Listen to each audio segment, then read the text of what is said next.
ओम नमः शिवाय। श्री शिवाय नमस्तुभ्यम। श्री आदिशक्ति पार्वती माताए नमः। श्री विघ्नेश्वराय नमः। श्री लक्ष्मी नारायण नमः।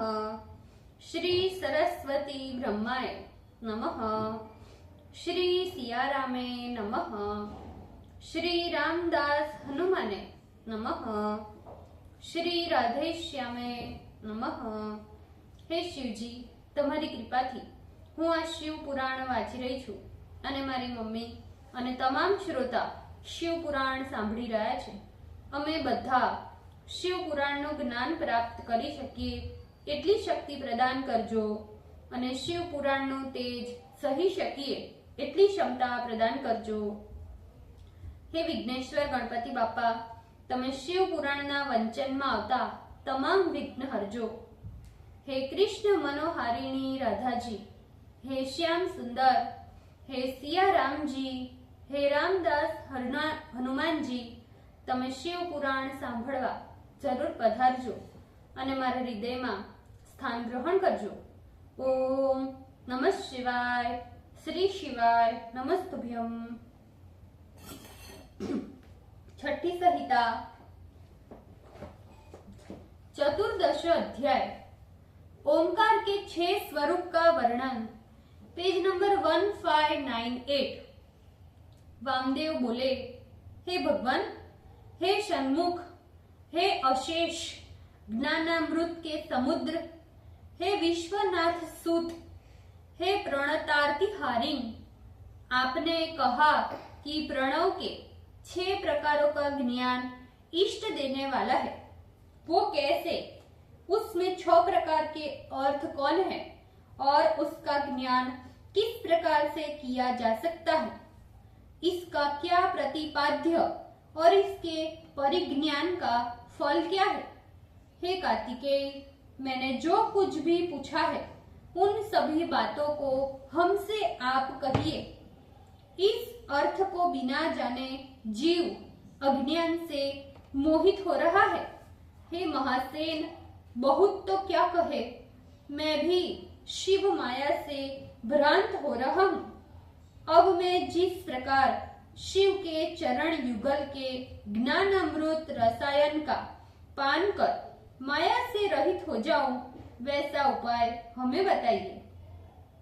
मैं आपका शरणागत भक्त हूँ, अतः अपनी कृपामृत वर्षिणी दृष्टि से मुझ दिन की ओर देखकर अनुग्रह कीजिए. मुनि के इस प्रकार के वचन सुन ज्ञान शक्ति को धारण करने वाले कार्तिकेय अन्य दर्शनों को विध्वस्त करने वाले वचन बोले. स्कंद जी बोले, हे मुनि शार्दुल, तुमने आदर पूर्वक मुझसे जो कुछ पूछा है उसे समष्टि व्यष्टि भाव से महेश्वर का प्रणवार्थ परिज्ञान रूप मैं विस्तार पूर्वक कहता हूँ. हे सुब्रत, उस एक के 6 प्रकार का ज्ञान तुम सुनो. प्रथम मंत्र रूप, दूसरा यंत्र रूप, तीसरा देवार्थ, चौथा प्रपंचार्थ, पांचवा गुरु रूप और छठा शिष्य रूप. ये 6 प्रकार के अर्थ कहे गए हैं. हे मुनि सत्तम, अब मंत्र रूप अर्थ को स्मरण कीजिए, जिसके विज्ञात मात्र से पुरुष ज्ञानी हो जाता है. पहला स्वर अकार है, दूसरा उकार है, तीसरा मकार है, चौथा और पांचवा बिंदु एवं नाद है. ये 5 वर्ण ओमकार में कहे गए हैं. इनका समष्टि ही वेद में ओमकार कहा गया है. नाद सबकी समष्टि है जो चौथे बिंदु से युक्त है. इस प्रकार शिववाचक प्रणव में व्यष्टि और समष्टि का अर्थ सिद्ध हुआ. हे प्राज्ञ, अब उसका यंत्र रूप सुनिए, जो शिवलिंग का स्वरूप है. सबके नीचे पीठ लिखे, उसके ऊपर अकार लिखे, उसके उवर्ण लिखे, पश्चात मकार लिखे, उसके मस्तक पर बिंदु और अर्धचंद्राकार नाम लिखे। इस प्रकार यंत्र पूरा हो जाता है, जिससे कामनाएं सिद्ध हो जाती है। इस प्रकार यंत्र लिखकर उसे ओंकार से वेष्टित करे। उससे उठे हुए नाद से नाद समाप्ति पर्यंत भेद करे। हे वामदेव, अब शिव जी द्वारा कहा गया परमार्थ एवं गूढ़ देवतार्थ तुम्हारे स्नेह से कहता हूँ। सघोजातम प्रपद्यामि से शिवोस्तु में सदा शिवो पर्यंत श्रुति ने स्वयं ब्रह्म पंचक का वाचक ओम को कहा है। ब्रह्म रूपी सूक्ष्म देवता भी 5 ही है, ऐसा समझना चाहिए। ये सभी शिव की मूर्ति ही है, ऐसा समझना चाहिए। इन्हें पृथक नहीं जानना चाहिए।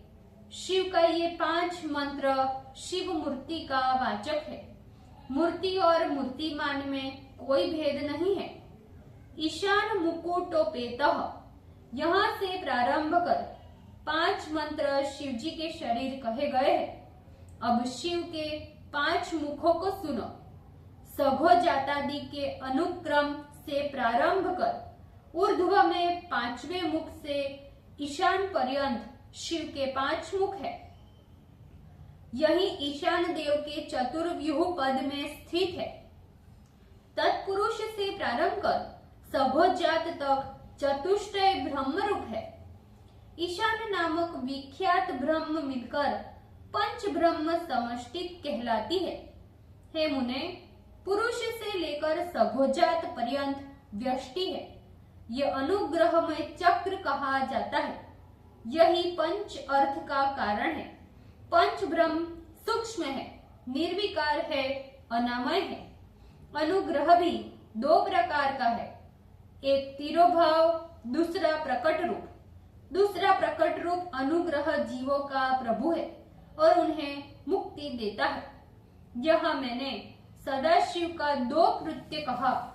परमेश्वर के अनुग्रह में सृष्टि आदि का 5 समुदाय रहता है। हे मुने, उस सर्गादि कृत्य के 5 सघोजातादि कहे जाते हैं। ये 5 ही परब्रह्म के स्वरूप एवं कल्याण के देने वाले हैं। अनुग्रहमय चक्र शांत्यतीत कला से युक्त और सदाशिव में अधिष्ठित होने से परम पद कहा जाता है। प्रणव में निष्ठा रखने वाले सदाशिव के उपासकों को यही पद प्राप्त करना चाहिए। हे मुनीश्वरों, वे यति इस पद को प्राप्त कर और ब्रह्म रूप देव के साथ अनेक प्रकार के भोग कर महाप्रलय काल में शिव की साम्यता प्राप्त कर लेते हैं। पुनः वे संसार सागर में नहीं गिरते। ते ब्रह्म लोकेषु परांत काले परामृतः परिमुच्यन्ति सर्वे। ये श्रुति इसी अर्थ को कहती है। ये सदाशिव ऐश्वर्य रूप से समष्टि है, वही संपूर्ण ऐश्वर्य से संपन्न है, ऐसा अर्थवा श्रुति कहती है। वही समस्त ऐश्वर्य देते हैं। चमक अध्याय में उससे श्रेष्ठ किसी को नहीं कहा गया है। ब्रह्म पंचक के विस्तार का नाम ही प्रपंच कहलाता है। ब्रह्म से ही निवृत्ति आदि कलाओं की उत्पत्ति कही गई है, जो सूक्ष्म भूत स्वरूप होकर कारण में रहती है। हे सुव्रत, स्थूल स्वरूप वाले प्रपंच की 5 प्रकार से स्थिति होने के कारण वही ब्रह्म पंचक कहा जाता है। हे मुनि सत्तम, पुरुष, श्रोत्र, वाणी, शब्द और आकाश, ये 5 ईशान रूप ब्रह्म से व्याप्त है। हे मुनि, प्रकृति, त्वक, हाथ, स्पर्श और वायु, ये 5 पुरुष रूप ब्रह्म से व्याप्त है। अहंकार, चक्षु, चरण रूप और पावक, ये 5 अघोर रूप ब्रह्म से व्यापक है।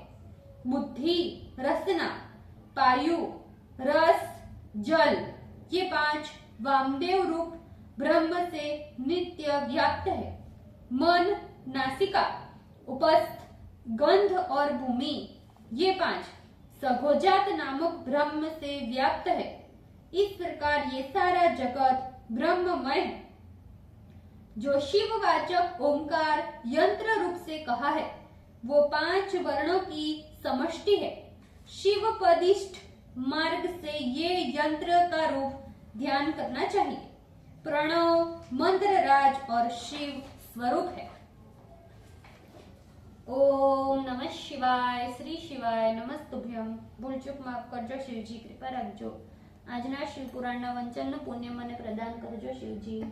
ઓમ નમઃ શિવાય। શ્રી શિવાય નમસ્તુભ્યમ।